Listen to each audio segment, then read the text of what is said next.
Good morning student, मैं दीपेंद्र सिंह, रानी लक्ष्मीबाई कन्या महाविद्यालय हिंदी विभाग। छात्रों, आज हम बीए फाइनल ईयर के द्वितीय प्रश्न पत्र, जिसमें हिंदी साहित्य के अंतर्गत उपन्यास और कहानी दी गई हुई है, वहाँ जो मेहंदी के रंग हमारे पाठ्यक्रम में एक उपन्यास है। मृदुला सिन्हा द्वारा ये उपन्यास लिखा गया है। जो मेहंदी के रंग उपन्यास के अंतर्गत जो प्रमुख पात्र दद्दा जी और डॉक्टर अविनाश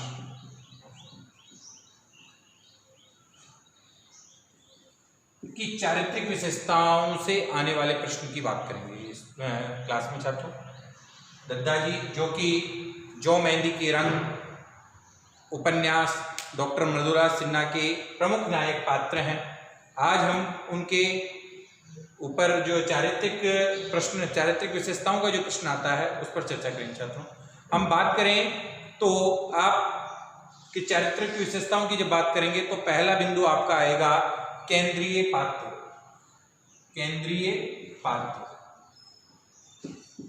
छात्रों, मृदुला सिन्हा द्वारा लिखी गई उपन्यास के दद्दा जी और डॉक्टर अविनाश केंद्रीय पात्र हैं। और केंद्रीय पात्र उसे कहते हैं जिसके इर्द गिर्द, जिसके चारों ओर क्या घूमे, यानी जिसके चारों ओर ही कथा घूमती है, उसको ही केंद्रीय पात्र कहा जाता है।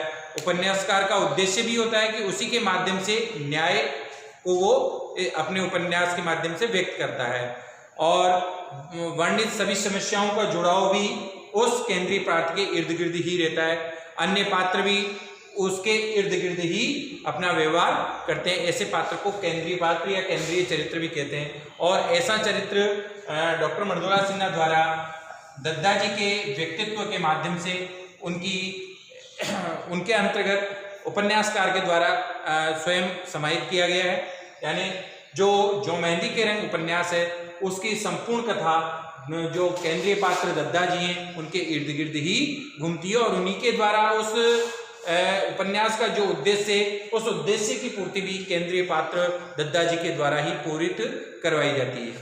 अब आगे हम बात करें उनकी विशेषताओं में, तो छात्रों सबसे पहले आता है असाधारण व्यक्तित्व। छात्रों, जो दद्दा जी का व्यक्तित्व है वो वास्तविकता में असाधारण से तात्पर्य बाह्य व्यक्तित्व विशाल, आकर्षक और विदेशी व्यक्तियों से मिलता जुलता होने के साथ साथ गांधीर्य और औदात्य को लिए हुए था। किनका? दद्दा जी का। और आंतरिक व्यक्तित्व की अगर हम बात करें तो भारतीयता, सांस्कृतिक बोध, मूल्यवता, गरिमा, सूक्ष्म अंतर्भेदी दृष्टि और सामने वाले के अंतस में प्रवेश कर हाव भाव जानने की प्रवृत्ति, ये सब उनके असाधारण व्यक्तित्व के बाह्य और आंतरिक व्यक्तित्व के पक्ष हैं। छात्रों, वो इस प्रकार के व्यक्तित्व के धनी थे कि सामने वाले व्यक्ति के अंदर क्या विचार चल रहे हैं उसके हाव भावों से उसको पहचान जाते थे, और उसके अनुरूप ही वो उसके साथ व्यवहार करते थे, उसके साथ कार्य करते थे। इस प्रकार का असाधारण व्यक्तित्व जो है मृदुला सिन्हा के द्वारा जो है दद्दा जी का प्रस्तुत किया गया है उक्त उपन्यास में। आगे हम बात करें उनके व्यक्तित्व की, तो कुशल संचालक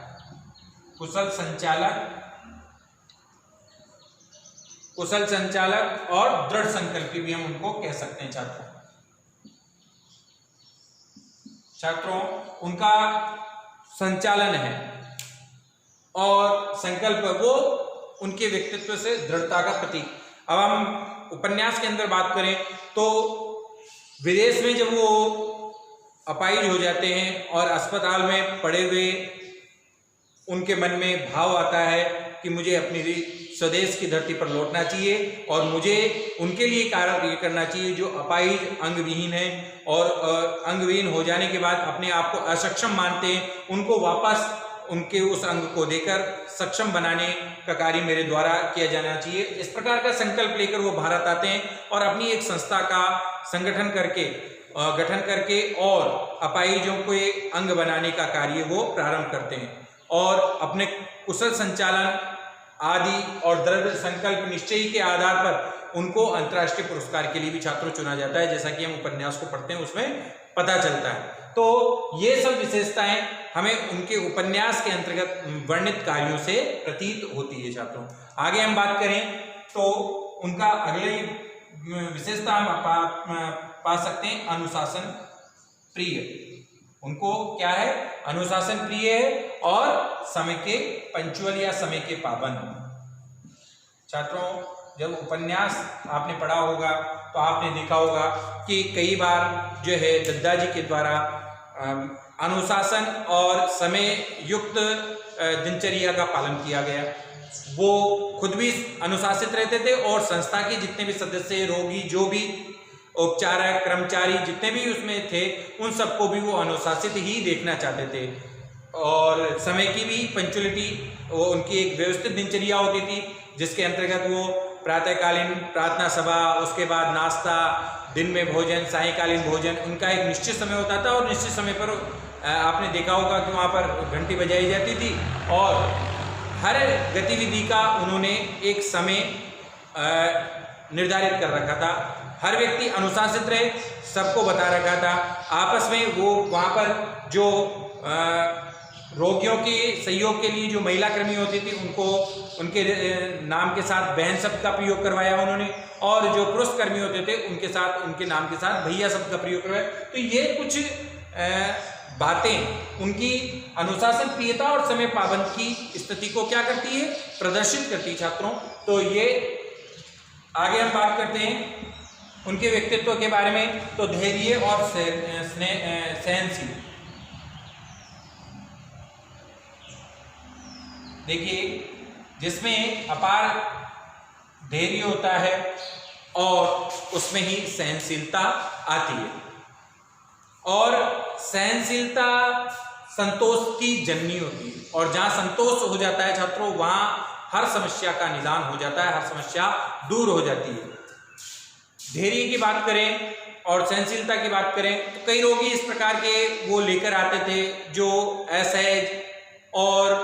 असहज होते थे, लेकिन वह अपने व्यवहार के माध्यम से उनको धैर्य बना दे, उनको सहनशीलता प्रदान करते, साथ ही उनको उनके अंगों की स्थिति को जानकर हूबहू वैसा का वैसा अंग तैयार करके, जब तक वैसा का वैसा अंग तैयार नहीं हो जाता तब तक दद्दा जी उस रोगी को वह अंग प्रदान नहीं करते थे, और ये सब प्रदान करके उन्हें बहुत सुख की अनुभूति होती थी।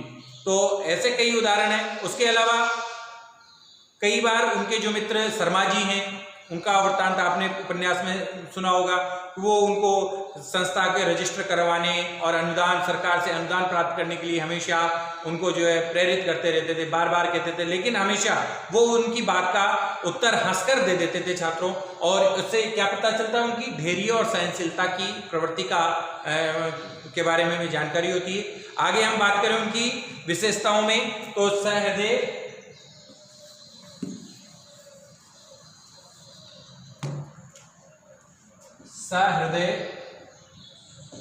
एवं भारतीयता, सहृदय और भारतीयता। वो सहृदय प्राणी थे। अगर हम ये कहें कि उनमें सहृदय की विशेषता नहीं थी या भारतीयता की विशेषता नहीं होती तो वो विदेश से नहीं आते छात्रों। विदेश से आने के बाद, क्योंकि वो उन्हें अपने देश का प्रेम उनके अंतर्गत घटना घटने के बाद उन्हें अपने देश से प्रेम जागृत होता है, और उस देश प्रेम की भावनाओं को ध्यान में रखते हुए वो भारत में आते और सहृदय का उदाहरण प्रस्तुत करते हुए बिना किसी लाभ को लिए हुए सहयोग की दृष्टि से आसपास के क्षेत्रों को के अपाहिजों को पकड़कर वो अपनी संस्था में लाते और उनके अंगों को उनको प्रदान करके, साथ ही उसके हृदय में अंग लगाना ही नहीं, उस अंग के लगाने के बाद उस व्यक्ति के अंतर्गत वो अंग को लेकर जो विकलांगता उसके मन में घर कर गई है, उस विकलांगता को दूर करके उसके बाद उसे अपनी संस्था से बाहर जो है अपने द्वारा सहजता से जीवन जीने के लिए उसको प्रेरित करके भेजा जाता था, ताकि वो कभी भी कहीं पर भी जाकर अपने आप को अपंग महसूस करके और ऐसा नहीं महसूस करे कि मैं कुछ नहीं कर सकता, अभी तो उसके वो अंग प्रदान करके और उसमें उस प्रकार के भाव तक पैदा कर देते थे छात्रों कि वो बाहर जाकर और स्वाभिमानी तरीके से अपना जीवन जीता था। आगे हम बात करें उनकी विशेषताओं का, तो आस्थावान। छात्रों, वो इन सभी विशेषताओं के साथ साथ आस्थावान भी थे, अर्थात वो ईश्वर में विश्वास करते थे। कई बार उन्होंने जो है कहा, यूनिस मियाँ जिसके दोनों हाथ दोनों पैर, इस उपन्यास में एक पात्र है जिसके दोनों हाथ दोनों पैर नहीं होते थे, वो हमेशा ऐसा है और वो लगता था कि मेरा कुछ भी नहीं होने वाला, लेकिन उसको भी धीरज बंधाकर, उसको भी ये कहते जिस पर ईश्वर की कृपा होती है वो कुछ भी कर सकता है। इस प्रकार की भावना उनके द्वारा व्यक्त की जाती। ये सब किसको प्रतीत कराते हैं छात्रों? ये सब उनकी आस्थावान विशेषता को प्रतीत कराते हैं। सच्चे विश्लेषक, अगर हम विशेषता की बात करें तो उनके अंतर्गत कौन से सच्चे विश्लेषक की एक विशेषता उनके अंतर्गत छात्रों विद्यमान थी, वो किसी भी स्थिति का भान पूर्व में ही कर लेते थे। यानी व्यक्ति को देखकर, उसके हाव भावों को देखकर, उसकी प्रवृत्ति को देखकर वो उसका विश्लेषण कर लिया करते थे। उनकी विश्लेषण की प्रवृत्ति को हम छात्रों उससे समझ सकते हैं कि कितनी बार जो है असहाय व्यक्ति उन परिस्थितियों में आकर उनसे नाराज होते थे या बहुत ज़्यादा उद्वेलित रहते थे। उन उद्वेलित व्यक्तियों को वो ढांढस बंधाते और उनको जो है क्या कहते हैं, पूर्णतः जो है उनके अंगों को लगाकर और संतुष्ट करके वो अपनी संस्था से भेजा करते थे। कई बार जो है शर्मा जी के द्वारा संस्था रजिस्ट्रेशन और अनुदान प्राप्त करने की बात जब वो करते तो वो पूर्व में ही अनुमान लगाकर उनको कहते थे कि शर्मा जी आप तो जानते हैं कि सरकारी तंत्र कैसा है, वहाँ इन सभी को प्राप्त करने के लिए कितनी जद्दोजहद करनी पड़ेगी, कितनी जो है ऑफिसों के चक्कर काटने पड़ेंगे, कितने जो है समस्याओं को झेलना पड़ेगा। तो ये सब प्रवृत्ति उनकी एक सच्चे विश्लेषक की स्थिति को प्रदर्शित करती है। आगे हम करें तो उनकी एक अंतिम विशेषता के बारे में हम बात करें तो भारतीय संस्कृति के समर्थक। भारतीय संस्कृति के समर्थक छात्रों, वो भारतीय संस्कृति के पुरजोर समर्थक रहे हैं। वो किसी भी रोगी को विदेशी युक्त अंग नहीं देते, अपितु अपने वहीं मास्टर जी के द्वारा अपनी देखरेख में तैयार किया हुआ अंग ही वो उस अंग विहीन व्यक्ति को लगाते थे और उसमें वही रूपता लाते थे जो उसके पूर्व में वो अंग जैसा था। हमने देखा सालनी के बेर एक बार बनकर तैयार हो जाते हैं और वो उसको लगाती है, खुश होती है, उसको डांट कर कहते हैं कि ये अंग, ये पैर तुम्हारे लायक नहीं है सालनी, और उनको वो वापस लौटा देते हैं और फिर बाद में मास्टर जी को अपनी ही देखरेख में सालनी के हुबहू जैसे उसके पैर थे वैसे के वैसे पैर वो बनवाते हैं। तो ये सभी उनकी भारतीय संस्कृति की समर्थता को व्यक्त करती है छात्रों। यानी कि कहीं वो जो कुछ भी निर्मित करना चाहते थे वो स्वदेश से ही उपलब्ध वस्तुओं के द्वारा ही निर्माण करके और प्रदान करना चाहते थे। तो ये उनकी भारतीय संस्कृति की समर्थता को व्यक्त करती है। छात्रों, अब हम अंतिम बिंदु आता है निष्कर्ष। निष्कर्ष के आधार पर हम कह सकते हैं कि दद्दाजी कुशल संचालक, अनुशासन प्रिय, भारतीयता के पक्षधर, धैर्य, सहनशीलता की प्रतिमूर्ति और सहृदय और मानवीय संवेदनाओं से युक्त, प्रेम, सेवा, त्याग और कर्तव्य निष्ठा को महत्व देने वाले दद्दाजी का चरित्र प्रभावी, अविस्मरणीय और अनुकरणीय सा प्रतीत होता है। इस प्रकार का आप लिखकर इस प्रश्न का पटाक्षेप कर सकते हैं। छात्रों, आपके ये प्रश्न इम्पोर्टेंट भी बनता है। हर बार किसी न किसी की एक चारित्रिक विशेषता का प्रश्न आता है उपन्यास से, तो अब की बार जो है दद्दाजी की चारित्रिक विशेषता और फिर डॉक्टर अविनाश की चारित्रिक विशेषता का प्रश्न महत्वपूर्ण बनता है। आपको इस प्रश्न का आंसर निम्न विशेषताओं के आधार पर निष्कर्ष सहित छात्रों देना होगा। धन्यवाद।